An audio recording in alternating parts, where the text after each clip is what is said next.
Dan kalau kondisi ini berakhir sampai dengan akhir musim, berarti Scudetto akan ditentukan dengan playoff. Akan ada partai final di Liga ya, Inter melawan Napoli. Cerewetan ceking kita, nyerewetin apa aja. Teman-teman yang sedang kalian saksikan saat ini adalah Cerewetin Inter. Apa kabar teman-teman semua? Semoga dalam keadaan sehat, selamat memulai pekan yang baru. Gokil teman-teman, mood swingnya parah banget ya.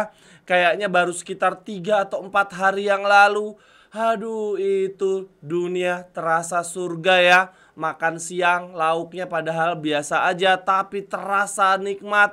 Udara terasa segar. Hidup enteng banget karena tim kesayangan kita lolos ke semifinal Liga Champions setelah mampu menahan seri Bayern Munchen 2-2 di Giuseppe Meazza.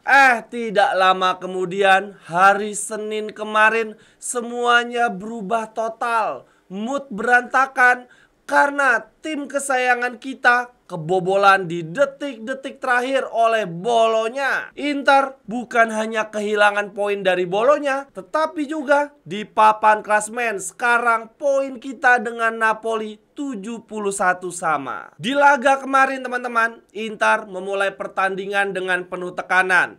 Karena 1 hari sebelumnya Napoli memastikan diri meraih 3 poin ya setelah menundukkan Monza 1-0. Hasil yang tentu saja membuat Inter mau tidak mau, suka tidak suka, mesti mengalahkan Bolonya agar jarak poin tetap aman. Oleh karenanya, nggak heran Inzaghi menurunkan line up yang kurang lebih sama seperti skuad kita ketika menghadapi Munchen. Inzaghi tidak ingin mengubah the winning team demi memastikan diri meraih 3 poin atas Bolonya. Namun ternyata yang terjadi efeknya malah buruk banget ya.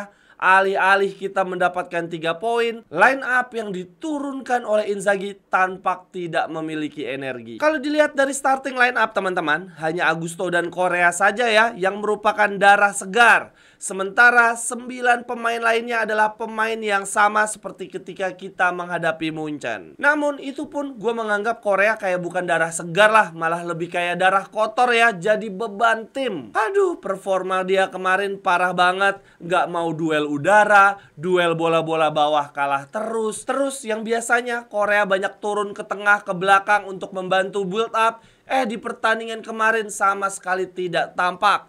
Correa fix banget 100% beban Inter di pertandingan lawan Bolonya. Sedangkan untuk kubu Bolonya, sang tuan rumah, Italiano memainkan strategi yang sebetulnya sudah bisa dibaca. Akan tetapi sayangnya Inter tidak mampu mengantisipasinya. Kenapa? Gue bilang mudah dibaca. Karena Italiano menyimpan beberapa pemain terbaiknya ya, pemain yang punya kecepatan untuk tampil di babak kedua. Sangat terlihat maksud dia adalah ingin menggembosi Inter, membombardir Inter di menit-menit akhir pertandingan ketika para pemain Inter sudah kelelahan. Di pertandingan ini, Italiano memasukkan Orsolini, Castro, dan Cambiaghi di babak kedua dan efeknya sangat amat terasa.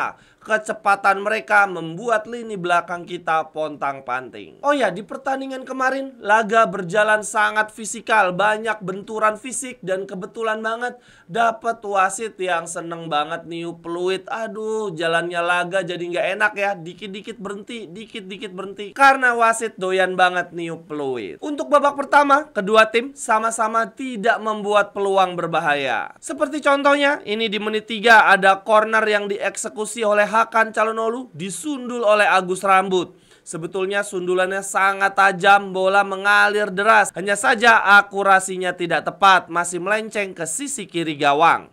Kemudian di menit 16 giliran Bolonya membalas. Tendangan dari luar kotak penalti oleh Ndoye, kaki kiri, akan tetapi shotnya masih terlalu lemah. Lanjut di menit 28 dan Ndoye yang memang sepanjang pertandingan menari-nari ya, menyulitkan pertahanan Inter.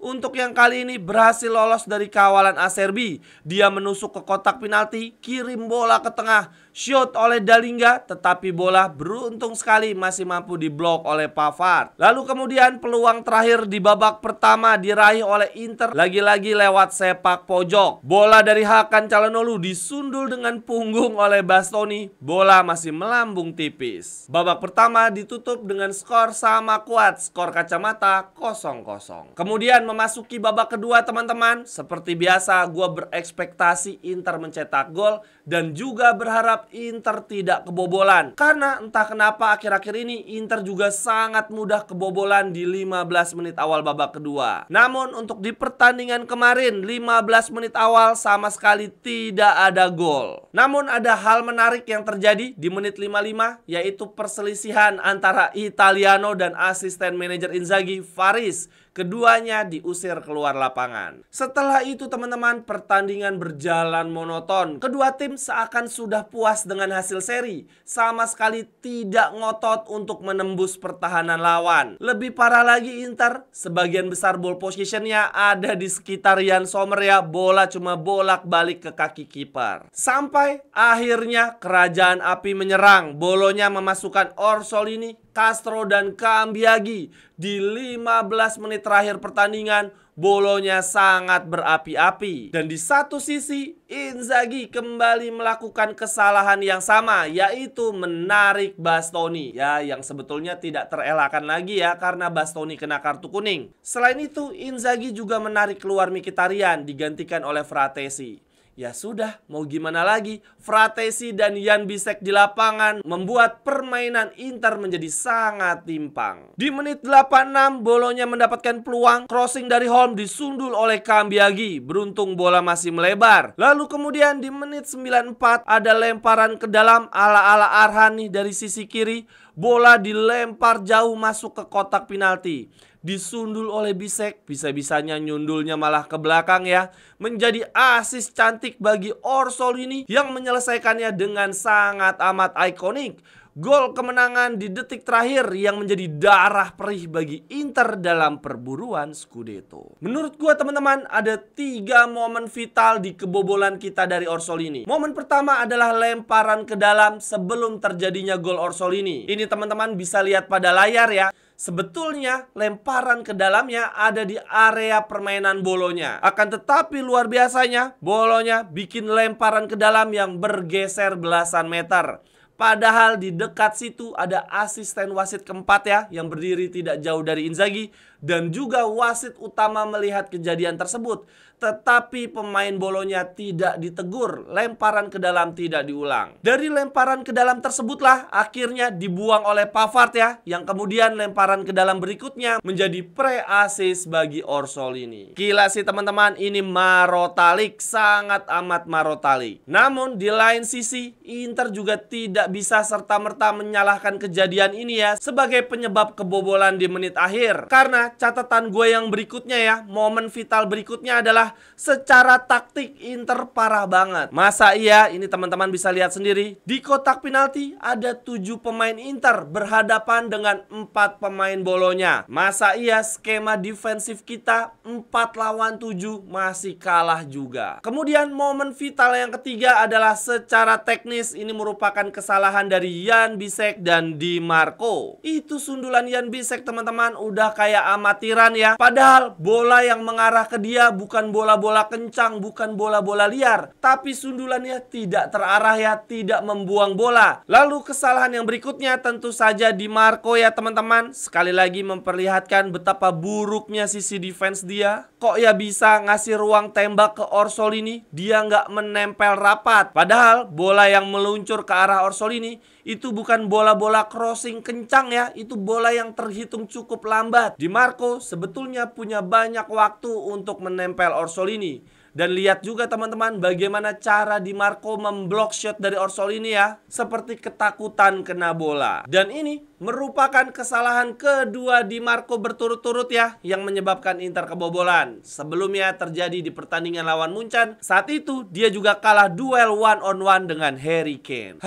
Ya sudahlah ya teman-teman, mau gimana lagi, nasi sudah menjadi bubur. Dunia belum berakhir, poin masih sama dengan Napoli. Dan kalau kondisi ini berakhir sampai dengan akhir musim, berarti Scudetto akan ditentukan dengan playoff. Akan ada partai final di Liga ya, Inter melawan Napoli. Dan ini artinya teman-teman, kalau Inter berhasil mengalahkan Milan di Coppa Italia dan Barcelona di Liga Champions, berarti di musim ini Inter menghadapi 3 partai final secara resmi. Final Liga Italia Serie A, final Liga Champions, dan final Coppa Italia. Tentu saja ini sangat amat menguras energi dan mental para pemain. Kemudian lanjut yang berikutnya, gue ingin mengucapkan terima kasih atas saweran hari Sabtu yang lalu jam 2 siang dari Interisti 20. Dia bilang begini, "Semangat bang, hidupkan lagi Cerewetin Serie A-nya." Terima kasih banyak kawan, karena udah nyawer. Walaupun saat itu tidak ada pertandingan live. Ini nyawernya jam 2 siang loh hari Sabtu. Nah, untuk teman-teman yang ingin support gua juga dengan cara seperti ini, silahkan ya. Nyawer guanya tidak perlu saat live. Pokoknya kapanpun teman-teman bisa support gua, akan gua tanggapi di setiap video-video Cerewetin Inter. Dukungan teman-teman sangat berarti untuk keberlangsungan dan peningkatan kualitas konten-konten cerewetan ceking kita. Terima kasih. Kemudian lanjut yang berikutnya, catatan menarik untuk pertandingan kemarin melawan Bolonya teman-teman. Yang pertama gue berikan ketiga pemain kita sekaligus. Tiga-tiganya adalah penyerang, Korea, Taremi, Arnautovic. Ketiganya parah, ketiganya punya kelemahannya masing-masing yang merugikan tim. Untuk Korea teman-teman, padahal minggu lalu di partai lawan Milan leg pertama dia salah satu penampil terbaik ya.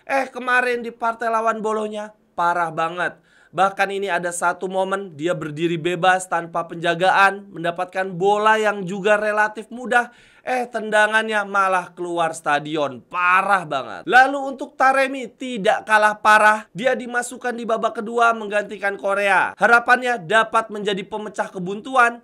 Malah menjadi sumber kebuntuan kita yang baru. Kemarin teman-teman, Taremi mendapatkan peluang super emas ya. Berjarak 1 meter saja dari gawang kosong. Sudah nggak ada kipernya, tapi shotnya masih terlalu pelan sehingga mampu diblok pemain Bolonya. Padahal andai saja itu gol teman-teman, maka ada peluang besar wasit akan cek VAR ya. Dan dari cek VAR tersebut bisa saja foul Lautaro terhadap kiper Bolonya dianulir ya. Foul yang tepat terjadi sebelumnya, yang artinya gol Taremi bisa dianggap sah. Tapi sayangnya Taremi parahnya keterlaluan. Ini kok bisa-bisanya ya Taremi kena mental sepanjang musim nggak pulih-pulih. Kemudian yang berikutnya adalah catatan buruk untuk Arnautovic teman-teman.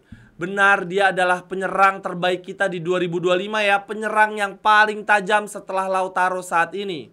Tetapi tetap saja secara fisik Arnautovic nggak mumpuni. Dia tampil bagus satu pertandingan, lalu kemudian kelelahan otot dan mesti absen di 3-4 pertandingan berikutnya. Yang menyebalkan adalah ketika dia tampil bersama tim nasional, bisa tuh Arnautovic tampil full time 90 menit 2 pertandingan berturut-turut. Sekian dulu untuk Cerewetin Inter hari ini teman-teman. Terima kasih untuk yang sudah menyaksikan. Silakan tuliskan cerewetan teman-teman di kolom komentar. Kritik, saran, dan ajakan kerjasama, hubungi gua di link yang ada di kolom deskripsi. Sampai ketemu di cerewetan-cerewetan berikutnya. Bye-bye, thank you.